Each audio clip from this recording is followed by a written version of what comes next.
Alors aujourd'hui, j'avais envie de te proposer une nouvelle vidéo, la deuxième vidéo de ma série Pour aimer ton corps. Et cette fois, j'avais envie de te parler de miroirs. Alors pourquoi j'ai envie de te parler de miroirs? Qu'est-ce que je vais te raconter sur les miroirs? C'est par ici. Je t'ai déjà dit dans la première vidéo de Pour aimer ton corps qu'il y a eu toute une période quand j'étais plus jeune où je m'aimais pas du tout. Et en fait, malgré le fait que je m'aimais pas du tout pendant cette période, j'ai même regardé dans le miroir. Alors je sais pas si t'as ça aussi, si quand tu te regardes dans le miroir, tu peux tout à fait voir tous tes défauts, le kilo en trop par là, le truc qui est là, tu vois ça manque de bronzage, enfin les petites taches de rousseur, tout ce que tu veux. Mais en même temps, tu peux aussi te regarder dans le miroir et pas voir ça. Pas focaliser sur tes défauts et voir autre chose. Du coup, qu'est-ce que tu vois à ce moment-là? Tu vois, qu'est-ce que je vois moi quand j'aime me regarder dans le miroir? Je me suis posé cette question et puis c'est passé à la trappe comme beaucoup de choses peuvent passer à la trappe. Jusqu'à récemment quand j'habitais au Japon où j'avais juste un tout petit miroir de poche et pendant plus d'1 an j'ai vécu avec chez moi seulement ce petit miroir de poche.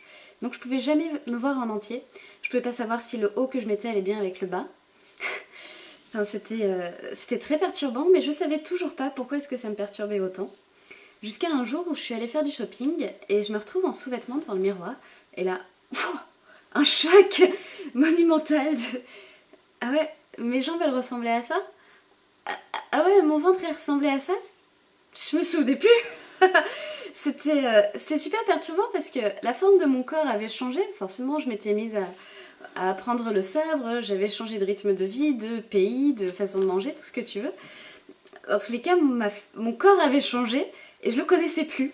Donc c'est comme si je me reconnaissais plus, j'avais plus accès à cette partie de moi qui est quand même grande, enfin c'est mon corps.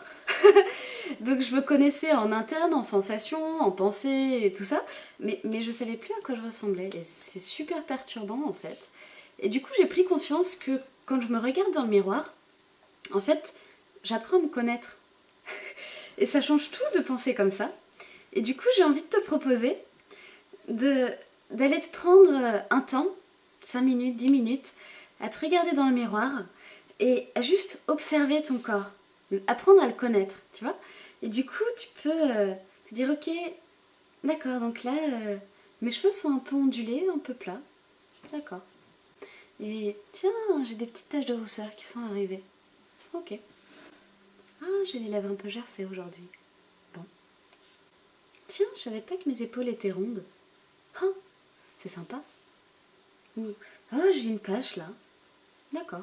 Et juste ça en fait, sans jugement, juste d'observer et de connaître ton corps, presque le connaître par cœur, tu vois, de savoir où est-ce que tu as des grains de beauté, où est-ce que tu as une cicatrice, où est-ce que tu as un poil qui ressort, c'est vraiment sans jugement, juste, c'est une partie de toi assez grosse et donc apprendre à la connaître simplement, c'est apprendre à te connecter à toi, à retourner vers toi. Et je trouve ça très très riche comme exercice.